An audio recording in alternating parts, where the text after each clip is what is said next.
Puji nama Tuhan, kalau hari ini saya boleh bersama-sama dengan saudara di tempat ini. Sebetulnya beberapa waktu tahun yang lalu saya ada di sini. Saya ada ibadah di sini pada tahun 82 pertengahan sampai dengan 83 akhir. Karena saya ada kuliah di IPB, tapi kemudian tahun 84 seluruh pelajaran kami ada di Dermaga. Karena saya jurusan teknik sehingga saya harus pindah ke Dermaga. Dan waktu di Dermaga saya sudah tidak lagi datang di tempat ini karena cukup jauh ya untuk datang di tempat ini. Dan waktu itu saya nggak ada kendaraan sehingga cukup sulit untuk datang di tempat ini. Puji nama Tuhan kalau saya melihat bahwa di sini ada begitu banyak jiwa-jiwa yang haus kepada Tuhan. Ada jiwa-jiwa banyak yang begitu diselamatkan. Itu semua karena kasih karunia Tuhan di dalam kehidupan kita. Amin. Pada prinsipnya manusia itu sadar. Dia jauh dari Tuhan. Sadar bahwa hidupnya itu enggak seperti Tuhan yang Tuhan mau. Sadar bahwa ada jarak, ada gap di antara dirinya dengan Tuhan. Dan manusia pada dasarnya pingin dekat dengan Tuhan. Ada kerinduan untuk dekat dengan Tuhan. Ada kerinduan untuk berdamai dengan Tuhan. Itu sebabnya manusia mulai membuat apa yang disebut dengan agama. Agama itu adalah buatan manusia. Dan semua agama di dunia ini punya pandangan bahwa kalau dia sungguh-sungguh berusaha, hidup baik, sungguh-sungguh berusaha, hidup benar, maka mereka pasti akan bisa mendapatkan keselamatan. Tapi cuma satu, kekristenan tidak mengajarkan hal itu. Kekristenan tahu persis bahwa apa? Niat baik manusia, usaha baik manusia, kerja keras yang dilakukan oleh manusia untuk mendekat kepada Tuhan, semuanya itu sia-sia. Kalau kita melihat ada seorang penjahat, dia membunuh, mencuri, menfitnah, ngerjain orang, dah macam-macam deh pokoknya ya, gado-gado. Kemudian mau tidak mau ketahuan, karena ketahuan ketangkep. Kalau nggak ketahuan ya nggak ketangkep, tapi ini karena ketahuan ketangkep. Dan kemudian proses pengadilan dimulai 2 minggu lagi. Nah, 2 minggu ini dia betul-betul kerja keras. Dia berbuat baik. Aset yang dia miliki, dia telepon anak buahnya, berapa aset yang aku punya. Oke, kalau begini separohnya kasih orang-orang miskin. Separohnya lagi bangun rumah sakit, bangun sekolah gratis, nggak usah bayar sama sekali. Apalagi yang dibutuhkan. Oke, saya kalau ada gereja-gereja yang ya kesulitan keuangan untuk pembangunan, sumbang. Pokoknya habiskan semua yang ada pada saya untuk berbuat amal, berbuat baik. Saya tanya, dalam tempo 2 minggu dia berbuat seperti itu. Apakah dengan begitu pengadilan batal? Enggak. Apapun yang dia lakukan, kejahatan tetap akan diadili sebagai kejahatan. Betul? Maka dia tetap akan dipanggil oleh hakim. Dan kemudian akan ditanya oleh hakim begitu. Dan kemudian sekalipun dia mengatakan, Pak Hakim begini loh Pak Hakim, emang kemarin tuh saya begitu. Tapi Pak Hakim mesti tahu 2 minggu ini Pak Hakim, aduh saya berbuat baik Pak Hakim. Mungkin Pak Hakim juga gak berbuat begitu, saya mah berbuat begitu. Saya tanya apakah kalau dia bikin begitu, maka hakimnya akan ngomong oke, kalau begitu bebas, gak dihukum, akan begitu? Enggak. Kejahatan tetap kejahatan. Itu sebabnya kita mau usaha apapun juga. Kita mau berusaha gimana pun juga. Kagak bakalan bisa. Enggak bisa. Kita enggak akan pernah bisa mendekat kepada Tuhan. Karena apa? Karena usaha kita yang seperti itu. Karena firman Tuhan memang sudah mengatakan. Roma 3 ayat 23 mengatakan. Semua orang telah berbuat dosa dan telah kehilangan kemuliaan Allah. Semua orang sadari bahwa kehidupan kita kecenderungannya adalah dosa. Kecenderungannya adalah apa? Egois. Kecenderungannya adalah apa? Selalu mau mengambil keuntungan kalau bisa dari orang lain. Kecenderungan kita adalah selalu mau menang sendiri. Kecenderungan kita selalu mau melakukan hal-hal yang kalau kita daftarkan one by one. Sebetulnya semuanya itu jauh dari apa yang Tuhan mau. Itu sebabnya Tuhan katakan, karena kita tahu yang namanya dosa itu bukan waktu kita melakukan. Belum, bukan. Tetapi di sini waktu kita mikir, waktu kita planning, belum kejadian, masih berputar-putar di sini. Itu sudah dosa. Baru niat aja, itu sudah dosa. Itu sebabnya firman Tuhan mengatakan semua orang telah berbuat dosa.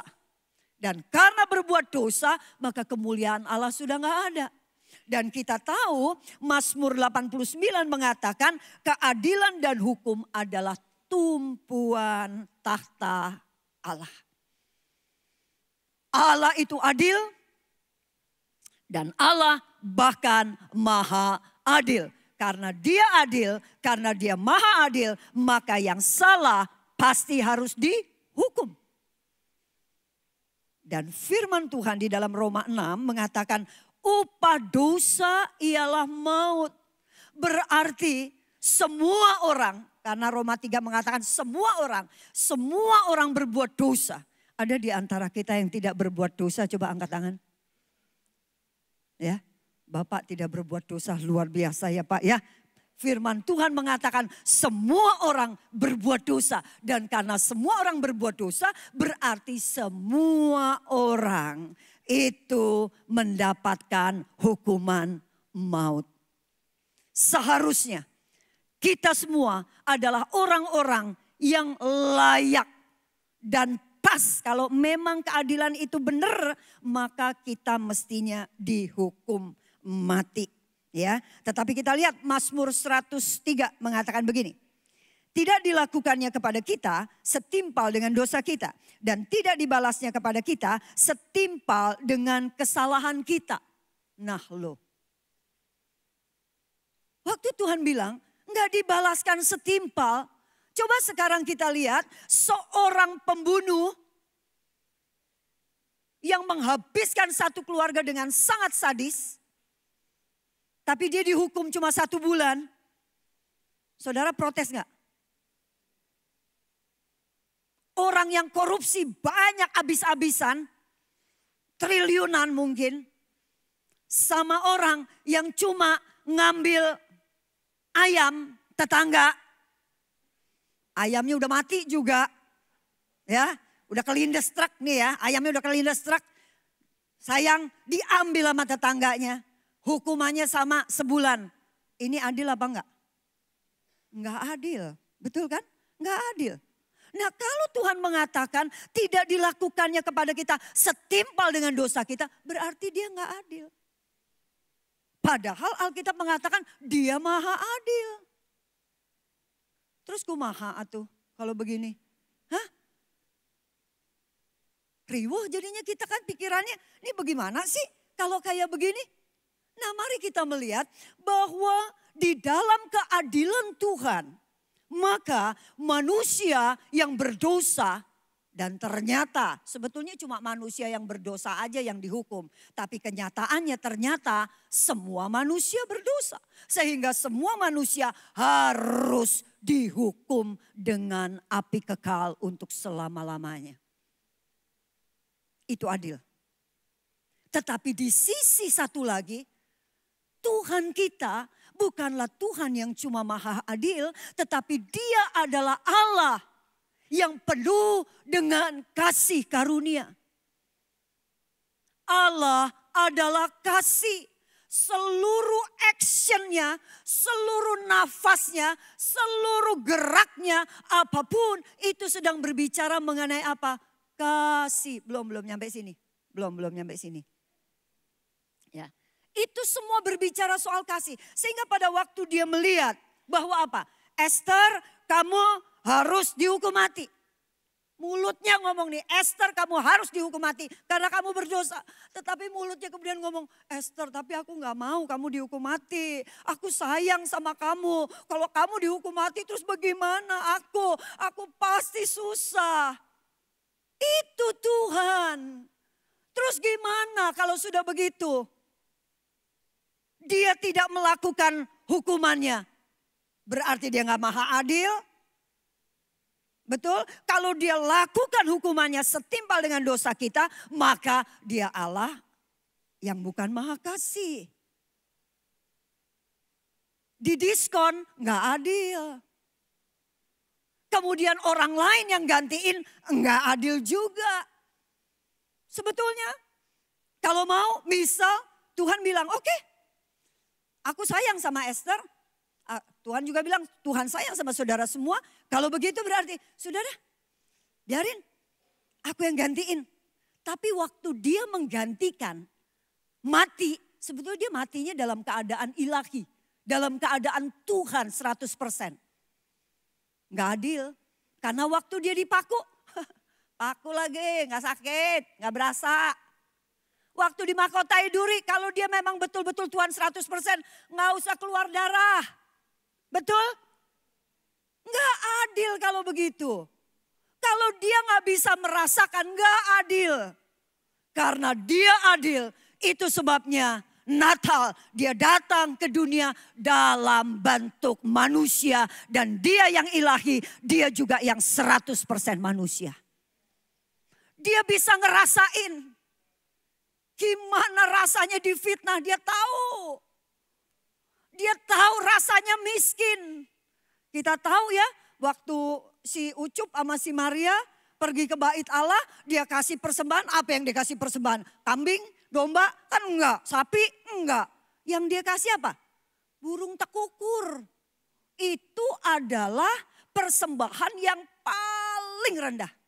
Itu untuk kalangan orang paling miskin. Kasih itu burung tekukur. Berarti Yesus tumbuh dari keluarga yang miskin. Dia tahu rasanya nih hidup kekurangan seperti itu, dia tahu.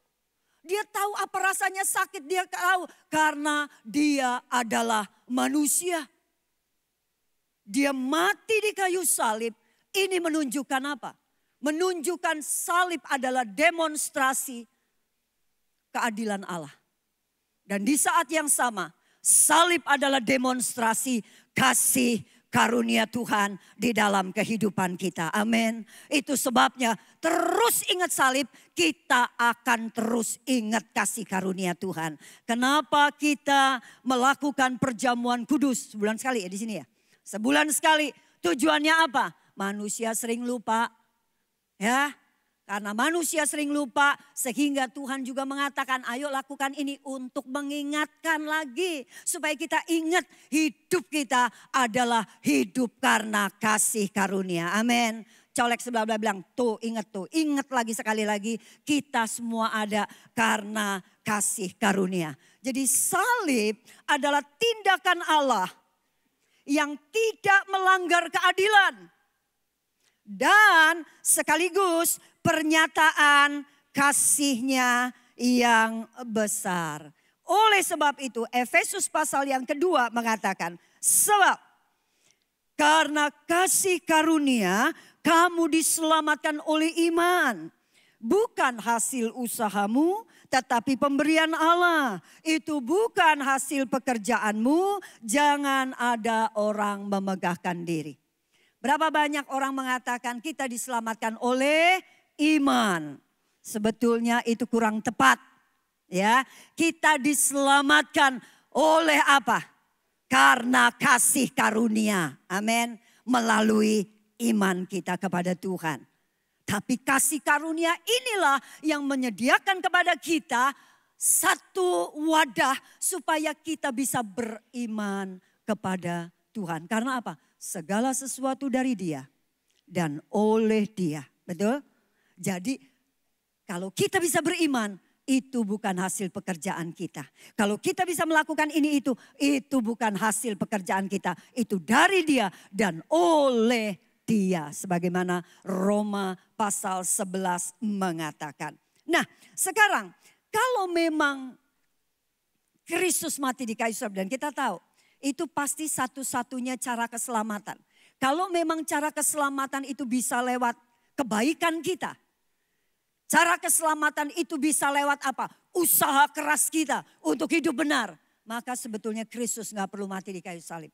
Kenapa Dia perlu mati di kayu salib? Karena memang tidak ada jalan lain kecuali satu hal, yaitu kematian Dia untuk menggantikan kita. Karena apa? Karena adilnya dan karena kasih-Nya di dalam kehidupan kita. Jadi kita tahu bahwa kita diselamatkan ini karena kasih karunia. Seandainya saudara, ya, ini sebetulnya hidup kita begini. Hidup kita ini adalah orang yang sedang ada di pinggir jurang dan siap untuk loncat, jumping, mati. Sementara kita lagi jumping, lagi mau terbang, di situ Tuhan angkat kita. Tarik kita supaya kita tidak mati. Itu yang namanya karya keselamatan. Kita gak jadi mati karena ditarik oleh Tuhan. Dan itu inisiatif siapa? Inisiatif Tuhan. Keselamatan itu inisiatif Tuhan. Kita gak punya kemampuan. Kita gak tahu jalan keluarnya. Pada waktu itu ya sudah mati, ya sudah mati. Kita gak tahu lagi jalan keluar. Kita tidak tahu bahwa ternyata kita punya Tuhan yang sangat mengasihi kita. Sehingga Dia menggantikan dirinya. Rebut kita. Setelah direbut, kita ditaruh jauh dari situ. Kristus, Tuhan mengasihi kita sebagaimana adanya kita. I love you just the way you are. Lu mau jelek, lu mau cakep, lu mau pinter, lu mau rada bego, lu mau budak bangor, lu mau apa kek. Tuhan sayang sama kita. Karena apa? Allah adalah kasih.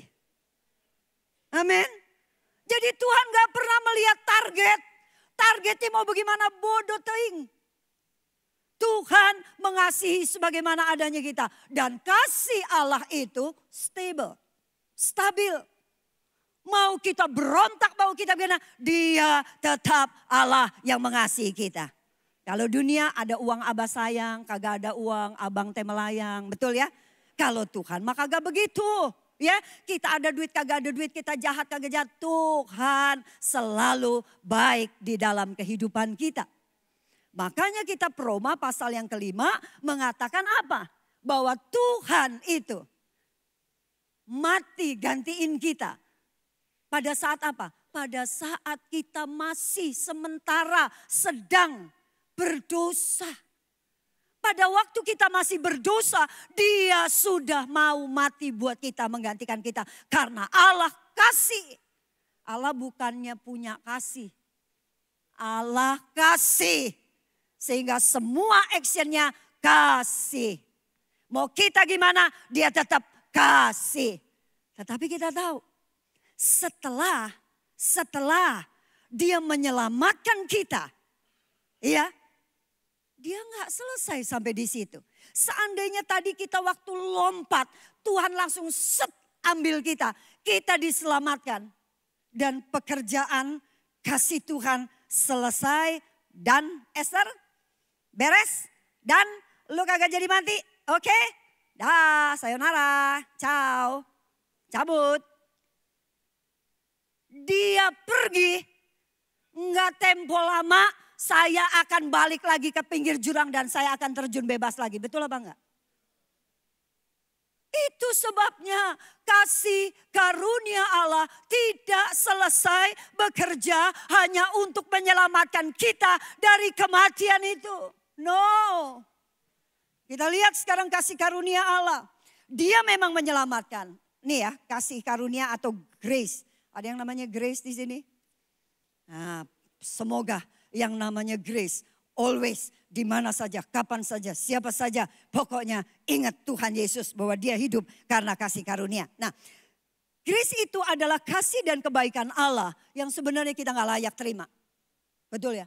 Sementara kita sedang apa? Salibkan dia. Sementara kita sedang bilang bunuh dia. Sementara kita sedang bilang aku gak mau ikut dia. Sementara kita sedang mengatakan pokoknya aku akan bertolak belakang dengan kamu. You A, aku B. You B, aku D.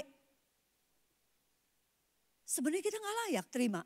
Karena gak ada sesuatu yang baik di dalam kehidupan kita yang cukup layak untuk apa? Diperhatikan oleh Tuhan, gak ada. Karena keinginan kita adalah keinginan yang membawa kepada kematian.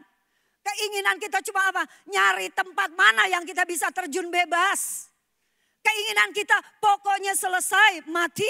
Itu keinginan kita, keinginan yang sedang membawa kita kepada apa? Kematian kekal. Dan kita lihat Roma 8 ayat 28. Ngomong apa?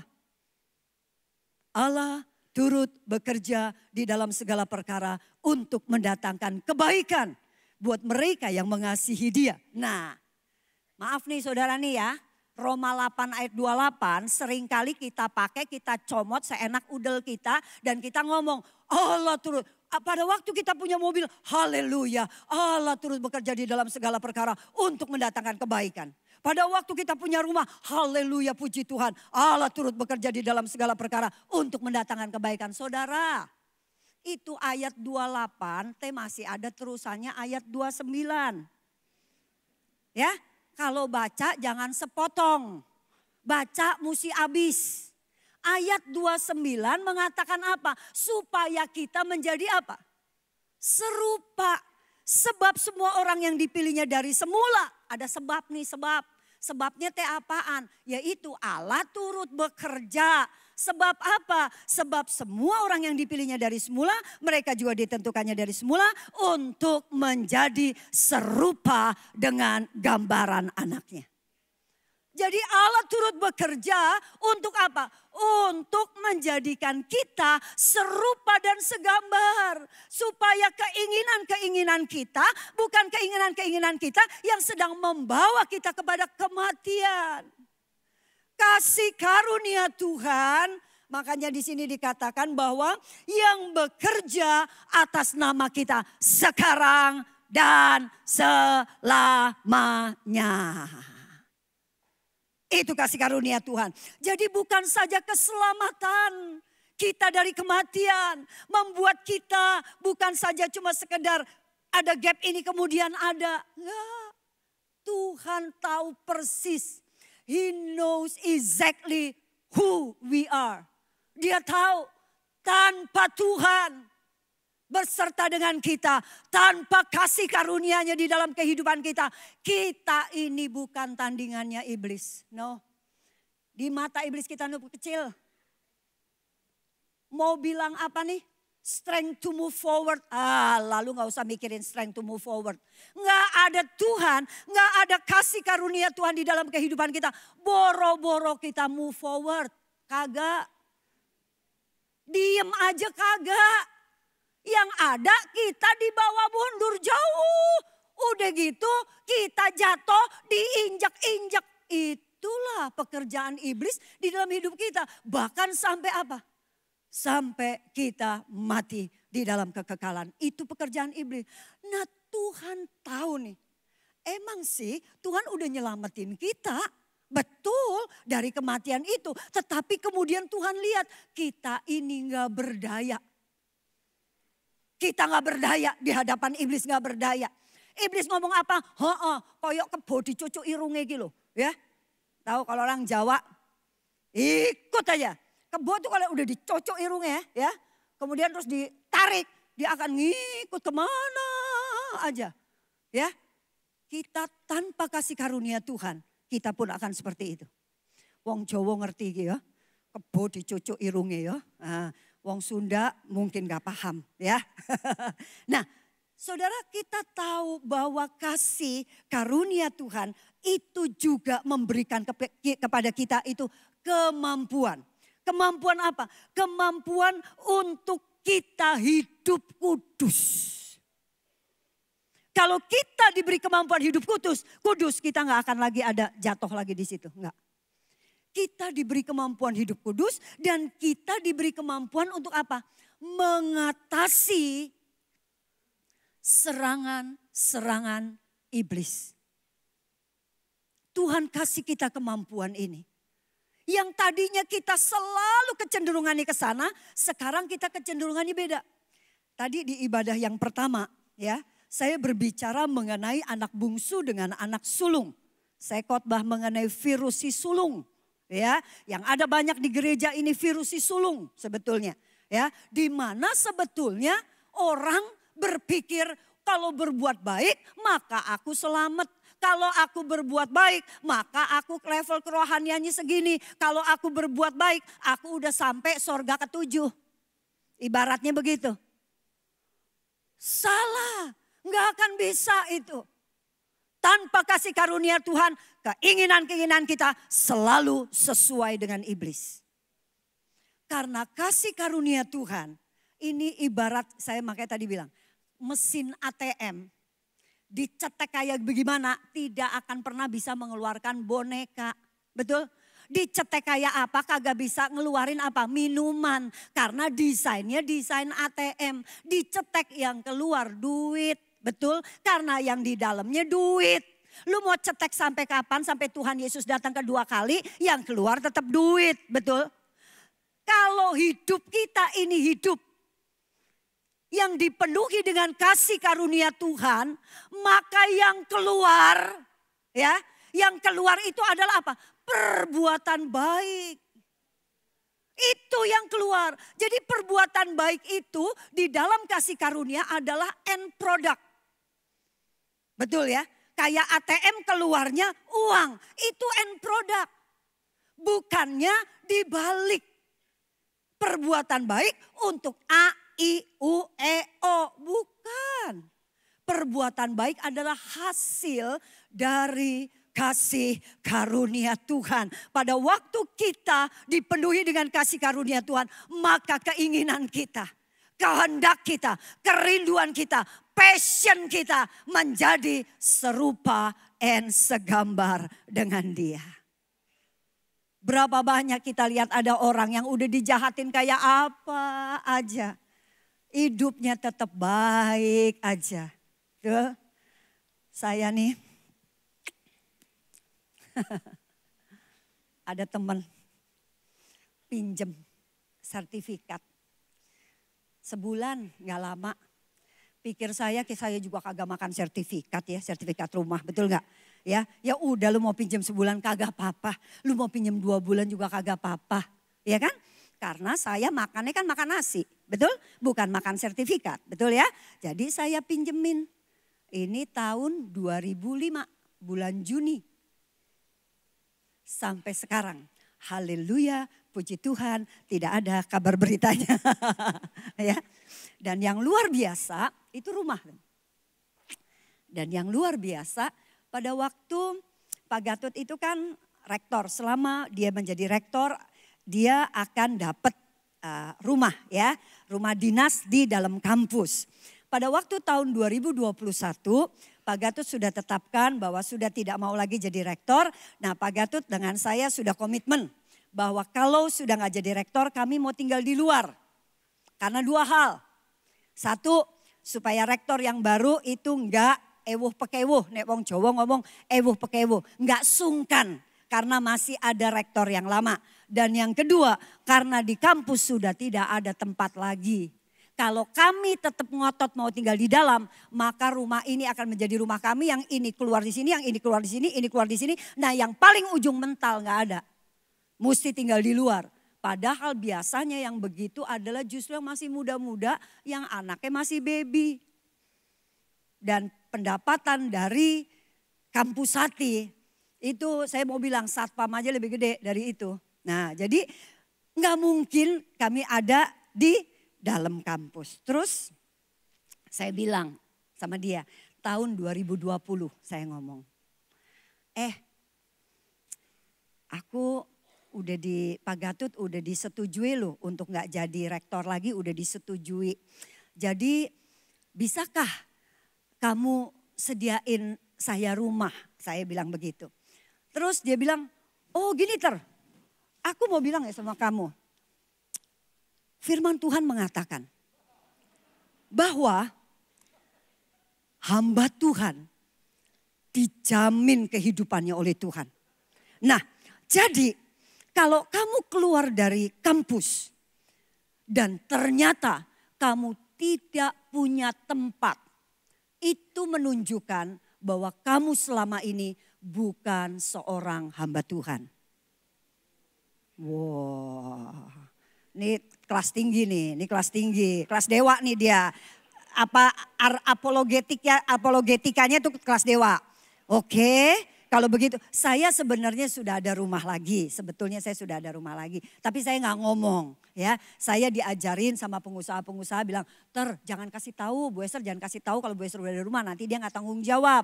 Oke, jadi Bu Esther bilang aja. Tapi juga nggak boleh bohong. Saya juga bilang kan nggak mau bohong. Kalau saya bilang saya nggak punya rumah kan saya bohong. Ntar beneran tuh rumah kagak ada, ayo bagaimana? Nah, kan? Karena ucapan orang percaya itu kan berkuasa, betul nggak? Ya nggak. Nah, jadi saya juga nggak bilang. Saya cuma gini, bagaimana nih? Saya kan mau udah diizinin nih, nggak di sini. Terus gimana? Bisa nggak kamu nyiapin aku rumah? Saya bilang begitu. Jadi dia jawab itu satu. Yang kedua, dia jawabnya lagi begini. Gini Ter, aku pikir-pikir ya, betul loh Tuhan bisa belah hatiku. Aku bener mau bayar utang, banget mau bayar utang. Aku tuh sebenarnya gak enak punya utang sama kamu, hamba Tuhan lagi ya. Aku mau bayar, tapi setiap usaha, demi usaha, demi usaha, demi usaha, demi usaha. Gak pernah berhasil, tiap usaha modal hilang, tiap usaha modal hilang, tiap usaha modal hilang. Terus aku pikir dan berdoa kepada Tuhan. Kenapa ini harus terjadi? Dan aku tidak menemukan jawaban apapun kecuali satu hal. Kayaknya Tuhan lagi ngutuk kamu ya Ter ya. Kamu dikutuk oleh Tuhan sampai aku mau bayar utang kamu enggak dikasih sampai Tuhan. Coba nih kalau bukan dewa tingkat tinggi enggak bisa. Orang cuma perkara ayam aja bisa bunuh-bunuhan ya enggak. Ini sekarang di depan mata, ini rumah. Harganya lumayan. Tapi kalau mau lihat kedagingan. Saudara sudah tahu ya dengan pernyataan. Nah udah tahu lah ya. Memang bahasa kita tuh kadang-kadang punya penuh arti. Nah itu udah ngerti maksudnya apa. Kedagingan saya mah kagak bisa kayak begini. Betul gak? Nggak bisa. Iya kalau penghasilan saya setiap bulan gede, udah gue tutup mata deh begitu. Lah orang kang parkir aja lebih gede gajinya daripada suami saya. Kumaha itu bisa dapat rumah lagi. Betul apa enggak? Ini bisa urusannya 7 turunan nih kayak begini nih. Tapi saudara tahu kasih karunia Tuhan. Kalau Esther yang lama kagak bakalan kejadian kayak begini. Nggak bakalan. Keluaran juga kagak bakalan yang kayak begini ya. Tapi karena kasih karunia Tuhan yang memampukan saya untuk saya pada akhirnya apa? Dapat mematikan, dapat menolak kedagingan-kedagingan dan hidup seturut dengan kehendak Tuhan. Dia anaknya mau sekolah gak ada uang, masih saya kasih. Dia mau pergi gak punya kendaraan, masih saya kasih beliin kendaraan. Kalau dipikir-pikir orang tuh ngomong begini, Ter, lu sebenarnya goblok apa goblok ya, kayak begini ya. Sampai udah gak ada kategori. Saya bilang kategorinya adalah apa? Kategori Tuhan Yesus. Karena ya bukan apa saya enggak, kalau saya mah ada elah. Mata ganti mata, gigi ganti gigi, betul kan? Manusia mah begitu, betul. Kadang-kadang orang kasih mata satu kita bisa kerjain mata dua, betul kan? Apalagi yang kayak beginian. Tapi kasih karunia Tuhan yang ada di dalam kita akan memampukan kita, akan memperlengkapi kita untuk kita punya jadi orang yang bukan cuma bicara keadilan. Tetapi kita lebih berbicara mengenai kasih karunia yang dapat memaafkan dan memberkati orang tersebut. Amin. Itu yang namanya kasih karunia. kasih karunia yang ada di dalam kita juga mengerjakan kepada kita kuasa untuk kita bisa melayani. Kita melayani ini bukan karena kuat dan gagah kita. Kita melayani bukan karena hebatnya kita, kesetiaan kita, senioritas kita. No. Kita bisa melayani karena kasih karunia Allah bekerja di dalam kehidupan kita. Sehingga kita menyediakan diri. Oke, aku mau lakukan apa yang Tuhan mau aku lakukan. Jadi saudara, kalau kita membaca di dalam Kisah Para Rasul 13 ayatnya yang ke-43.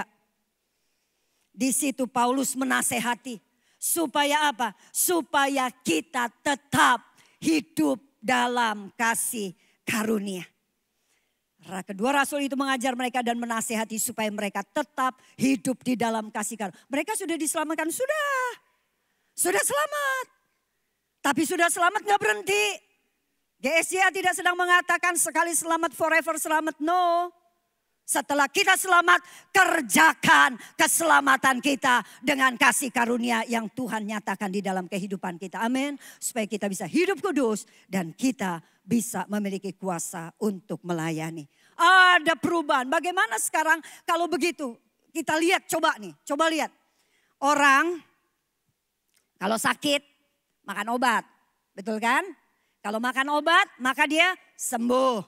Buktinya dia sembuh ngapain? Yang tadinya dia gak punya kegiatan, yang tadinya cuma di atas tempat tidur, sekarang sudah bisa punya kegiatan, betul? Tadinya di tempat tidur kita ketemu di sini, udah sembuh, pasti dong kita ngomong, udah sembuh ya, puji Tuhan, udah bisa ibadah lagi. Abis ini kita ini yuk, kita makan combro, hah? Udah bisa makan combro? Lu bukannya makan bubur doang dari dulu. Ini menunjukkan kita udah sembuh, betul? Bisa makan yang keras-keras lagi, betul? Nah sama. Kita yang orang berdosa, ya kan kemudian kita diselamatkan oleh kasih karunia, betul? Karena kasih karunia kita diselamatkan. Setelah kita diselamatkan, mestinya yang muncul, yang kita lihat adalah kita hidup serupa dengan Dia. Ini konsekuensinya. Ini konsekuensinya, nggak bisa, nggak begini. Kalau kita tidak hidup serupa dengan Dia, berarti ada masalah tuh dengan kita. Berarti apa? Kita sudah meninggalkan kasih karunia itu. Kita sudah merasa nggak butuh lagi kasih karunia. Mentang-mentang kita sudah diselamatkan. Hati-hati, hati-hati. Enggak sekali selamat forever selamat. Sekali selamat kasih karunia terus mengerjakan kehidupan kita. Dan bagaimana responnya kita? Respon yang pertama itu ada mestinya kita apa? Limpah dengan syukur. Haleluya. Kita diselamatkan, amin. Ada ucapan syukur yang luar biasa. Ya, kalau kita lihat Paulus tuh garangnya luar biasa. Orangnya hidupnya cuma bunuh-bunuhin anak-anak Tuhan yang percaya kepada kematian dan kebangkitan Kristus. Tapi setelah dia diselamatkan dia gak begitu. Paulus selalu mengajarkan bersukacitalah senantiasa. Bersukacitalah senantiasa karena apa? Dia merasakan apa? Merasakan bagaimana karya Allah di dalam kehidupannya. Sehingga orang dapat door prize. Halo bapak-bapak, nanti jangan lupa ya. Ada acara bapak-bapak tuh. Door prize-nya logam mulia. Oke? Nah ada tuh nanti pengumuman ya. Logam mulia. Saudara kalau dapat logam mulia, saudara seneng apa enggak? Itu sebulan kagak habis-habis diceritain. Aku ini, puji Tuhan aku dapat yang grand prize-nya. Itu logam mulianya saudara tahu. Bukan 0,1 gram, bukan. Seon saudara. Haleluya. Puji Tuhan ya. Saudara kita dapat rumah. Ingat gak zaman dulu tuh undian. Undian harapan dapetnya 75 juta zaman dulu. Saya nih waktu zaman jahiliyah ya. Waktu zaman jahiliyah ya. Zaman dulu kan ada tuh yang namanya nalo. Betul gak? Yang anak-anak sekarang mungkin kagak tahu. Tapi orang-orang yang dulu-dulu pasti tahu ya. Nah tuh ya, oma tahu tuh ya, tante tahu ya. Nalo itu pasang nomor berapa? Kalau kita dapat nomor begitu, kita bisa dapat gede. Tergantung kita masangnya berapa gitu. Saya dulu suka masang begituan. Saya pergi ke kuburan emak saya. Terus saya bilang, Mak, Esther mau pasang nih Mak. Nomor berapa ya Mak ya? Tergantung apa yang mana saya pasang tuh. Memang dari sekian paling satu dapat ya. Masih dapat, benar-benar masih dapat. Waktu dapat senengnya. Tiap saudara datang, gue dapat ini. Gue dapat ini. Makanya semuanya, ntar gue nitip dong sama lu. Kalau lu ngomong sama emak ya gitu. Lu nomor berapa yang keluar. Ntar gue ngikut sama lu. Bayangin. Senengnya kalau kita dapat lotre. Kita dapat door prize ya. Kaum wanita di tempat saya, Masya Allah. Kita selalu bukan door prize sih, pokoknya yang datang itu nanti dapat gelas. Gelas di rumah juga sebenarnya kagak dipakai, senengnya dapat gelas. Satu kali kita nggak pakai begituan. Ditanyain, Bu kenapa kagak ada gelas lagi? Saya tanya, tuh gelas di rumah lu pakai apa kagak? Kagak dipakai juga, digeletakin doang, betul nggak? Ini kita dapat begitu aja senangnya luar biasa. Kita sekarang dapat kehidupan kekal. Bahkan kita dapat terus jaminan kehidupan. Sampai kita datang menjumpai Tuhan. Tuhan datang menjemput kita. Kita masih didapati sebagai orang yang kudus. Harusnya kita bersuka cita, amin. Harusnya mukanya orang Kristen nih adalah muka-muka orang yang dipenuhi kasih karunia. Mukanya senang luar biasa, betul gak? Kalau kita dijanjiin mah, kita tahu deh tuh bagaimana senengnya. Anak saya waktu saya bawa tiket. Waktu itu zaman dulu tuh AirAsia. Perginya bulan Juni, saya udah beli tuh tiket bulan Oktober. Saya bilang gratis soalnya. Jadi saya bayar tuh cuma bagasi doang. Waktu itu berempat tuh kita pergi ke berapa negara waktu itu. Saya bilang sama anak saya, ayo. Bagus, waktu itu masih pada di SD. Mama sudah ada tiket buat kita pergi ke beberapa negara. Haleluya, tiap hari saya dipanggil sama gurunya dia. Bu tolong Bu datang ke sekolah. Dalam hati saya, nih anak ngapain lagi ya. Saya datang ke sekolah. Bu tolong, emang bener ya ibu mau pergi ke negara-negara ya? Betul miss gitu. Terus dia bilang, Bu ibu tahu gak anak ibu kerjaannya apa?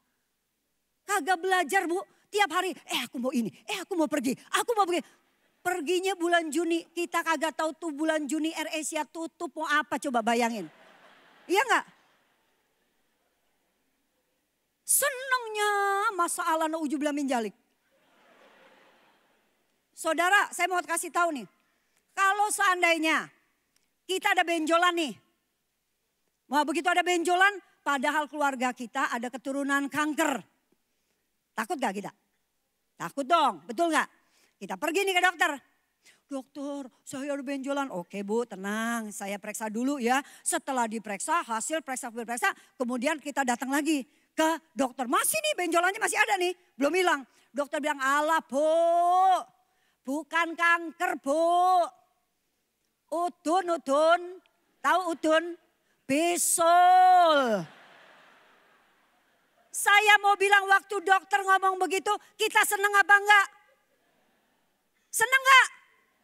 Emang tuh bisul udah pecah? Belum, kenapa kita seneng? Karena kita dengar omongannya dokter. Belum kejadian aja udah senengnya luar biasa. Saudara-saudara yang cicilan-cicilan hati-hati. Dapat itu aja senengnya luar biasa, bayar cicilannya bisa apa kagak tuh ya. Nah ya, hati-hati saudara. Masa kita sekarang dapat hidup kekal untuk selama-lamanya. Disertai Tuhan, Tuhan Immanuel, kita diberi kemampuan, kita diberi kuasa. Kita ini akan terus menjadi orang-orang yang lebih daripada pemenang. Masa muka kita jelek? Betul gak? Mestinya muka kita senang, betul? Yuk cek and recheck ke sebelah-sebelah, coba lihat tuh muka lu, gimana coba ya. Nah muka sebelah-sebelah kita bagaimana? Itu muka yang penuh dengan kasih karunia apa kagak kira-kira ya. Nah begitu ya. Nah limpah dengan syukur. Yang kedua, mestinya kalau kita dapat sesuatu yang luar biasa, Ini teh mulut kagak berhenti untuk ngomong. Bener apa enggak? Aku begini, aku begini, aku begini. Betul apa enggak? Sampai apa? Paulus ngomong, celakalah aku kalau aku enggak memberitakan Injil, betul? Kalau kita dapat sesuatu yang sangat, tergantung. Kalau kita dapat sesuatu yang kecil, kita enggak akan cerita. Betul enggak? Begitu aja. Tapi kalau kita dapat sesuatu yang berharga, pasti kita akan cerita ke setiap orang yang kita jumpai. Betul? Kalau ada orang yang tidak menceritakan, nggak suka memberitakan Injil, nggak suka ngomong kebaikan Tuhan, nggak suka ngomong karya Tuhan di dalam kehidupannya, maka apa? Cuma satu, orang itu nggak nganggap Tuhan. Nggak nganggap kasih karunia Tuhan, nggak nganggap karya Tuhan di kayu salib itu sebagai karya yang luar biasa. Tapi kalau kita memang betul-betul memandang salib itu luar biasa, maka kita akan menjadi orang yang terus menceritakan bukan saja apa yang sudah dilakukannya, yang sekarang sedang dilakukannya, and apa yang akan dilakukannya di dalam kehidupan kita. Amin. Amin. Semua mau ngomong, semua mau cerita. Amin. Oke, ngomong sebelah. Ingat ya, gue denger nih ya. Gue denger nih. Bapak, Anak, sama Roh Kudus juga denger nih ya sekarang di sini. Nah, yang terakhir, apa sih respon kita? Mestinya kita hidup memuliakan Allah. Tidak ada yang diselamatkan and tidak berubah. Tidak ada yang diselamatkan and tidak berbuah. Itu kagak ada ceritanya. Semua yang diselamatkan pasti berubah, pasti berbuah. Memang perbuatan baik itu tidak menyelamatkan. Tetapi orang yang diselamatkan pasti berbuat baik. Lihat Sakeus. Pada waktu Sakeus berjumpa dengan Tuhan, dia menerima keselamatan dari Tuhan. Apa yang dilakukannya? Tuhan, setengah dari milikku akan aku bagi-bagikan kepada orang-orang miskin. Betul? Dan kalau ada yang kuperas, aku kembalikan 4 kali lipat. Ini bicara apa? Perubahan. Apakah di dalam life group kita ada perubahan sikap? Itu harus menjadi tujuan kita. Perubahan sikap dan perubahan peran. Amin. Kalau kita lihat Matius, ada nggak yang pernah perhatiin doa Bapa kami? Bapa kami, kita nanti Bapa kami yang dari surga, dikuduskan namamu, datanglah kerajaanmu. Saya bahasa Indonesia, bahasa Inggris sampai hafal. Karena saya dulu sekolah dari Katolik, dan Katolik kan harus pakai doa Bapa kami, hafal. Tapi saudara perhatiin, antara doa Bapa kaminya Matius, versi Matius, dan doa Bapa kaminya versinya Lukas, itu beda. Maksudnya sama, tapi ada sedikit perbedaan. Saudara tahu siapa Matius? Pemungut cukai. Pemungut cukai itu miskin apa kaya? Sampai sekarang pemungut yang kerjanya di pemungut cukai, bea cukai itu miskin apa kaya? Sampai sekarang agak berubah tuh bea cukai, kaya aja, betul apa enggak? Ya, nah saya mau tanya, orang kaya itu pergumulannya di mana? Di makanan apa di aset? Aset, betul gak? Gak ada orang kaya, Tuhan berkati makanan, gak usah berdoa. Maaf ya saudara, waktu saya jadi pengusaha, saya gak bisa tuh doa Bapak kami. Karena apa? Kenapa gue bisa berkat dari Tuhan soal makanan? Gak usah mikir makanan. Bunganya deposito aja itu udah cukup, gue makan mau makan apa aja. Kenapa gue mesti ngomong? Tapi kita lihat Matius yang kayaknya begitu. Perhatikan di dalam Injil Matius dikatakan apa? Berikanlah kepada kami makanan kami hari ini. Hari ini makanan kami yang secukupnya. Hari ini secukupnya. Lihat orang kaya, buka kulkasnya. Kalau beli lumpia pernah 1, 10. Betul apa enggak? Ada orang kaya beli beras cuma 2 kilo. Enggak pernah. Langsung 1 bal. Betul apa enggak? Karena uangnya banyak. Enggak usah mikirin hari ini. Mau ada COVID lagi juga dia tenang. Karena apa? Ada persediaan makanan di lumbungku. Tapi Matius dia mengatakan, Tuhan berkati aku hari ini aja. Sudah hari ini secukupnya. Itu menunjukkan apa? ada perubahan sikap yang luar biasa di dalam diri Matius. Kalau dulu dia mengandalkan kekayaannya, sekarang sampai yang secukupnya, sampai yang cuma hari ini, itu pun dia masih berseru kepada Tuhannya. Karena dia tahu Tuhan adalah sumber berkatnya. Tapi di Lukas nggak begitu. Kalau kita, nah PR saya nggak mau ngomong di sini biar penasaran, baca di Lukas beda isinya. Jadi kita lihat seharusnya hidup kita adalah hidup yang mempermuliakan Tuhan. Amin. Ada di sini yang belum ambil pelayanan. Seharusnya kalau kita dipenuhi dengan kasih karunia Tuhan, di sini ada sesuatu yang kita pasti mau lakukan. Dan pelayanan itu tidak bicara soal hari Minggu. Di mimbar, di bawah mimbar. No, pelayanan itu bisa bicara juga day by day. Hari Senin, hari Selasa, hari Rabu, hari Kamis. Ya, dengan apa yang kita bisa. Telepon ke, cari oikos. Supaya apa? Supaya lebih banyak lagi jiwa-jiwa diselamatkan. Amin. Amin.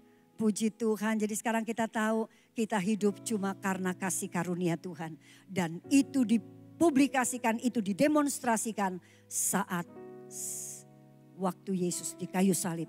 Dan tidak berhenti sampai di situ, sampai hari ini. Kasih karunia-Nya bekerja buat kita. Amin. Mari kita sama-sama akan menyanyikan lagu salibnya, salibnya, salibnya.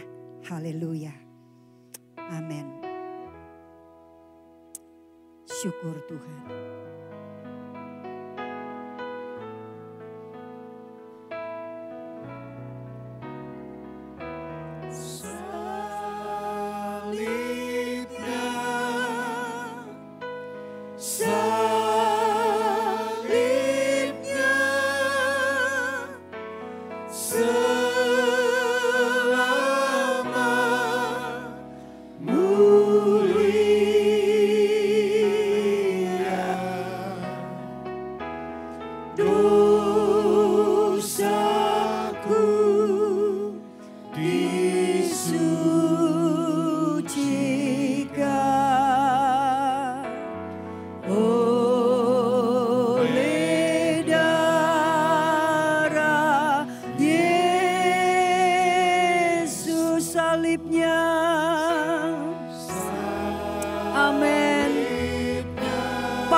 Salibnya,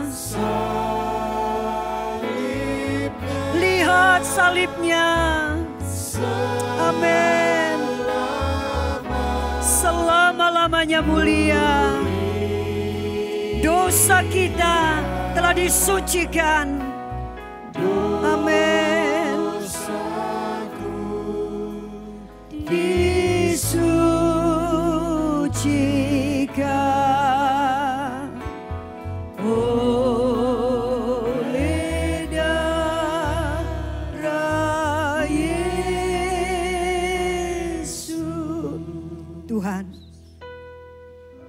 Salib-Mu mendemonstrasikan bahwa Engkau adalah Allah yang maha adil dan maha kasih.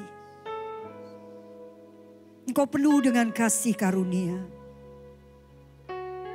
Jika anak-Mu yang tunggal Engkau berikan buat kami, terlebih lagi yang lain, Engkau pasti sediakan buat kami. Terima kasih untuk kemampuan, untuk kuasa yang senantiasa menyertai kehidupan kami. Sehingga kami dapat menghardik kuasa kegelapan. Sehingga kami dapat menghardik kuasa-kuasa iblis yang akan mendikte kami melakukan segala sesuatu yang bertolak belakang dengan apa yang Engkau inginkan. Terima kasih Tuhan. Kasih karunia-Mu terus dan terus bekerja di dalam kami. Sehingga kami dimampukan sampai hari ini. Jika ada di antara kami saat ini Tuhan, yang masih memerlukan kasih karunia Tuhan, sesungguhnya kasih karunia-Mu telah ada di hadapan kami. Terima kasih Tuhan, terima kasih. Kami serahkan hidup kami sepenuhnya ke dalam tangan-Mu Tuhan. Di dalam nama Yesus kami berdoa. Kami mengucap syukur, mengucap syukur, mengucap syukur, dan senantiasa mengucap syukur. Semua yang percaya mengatakan amin.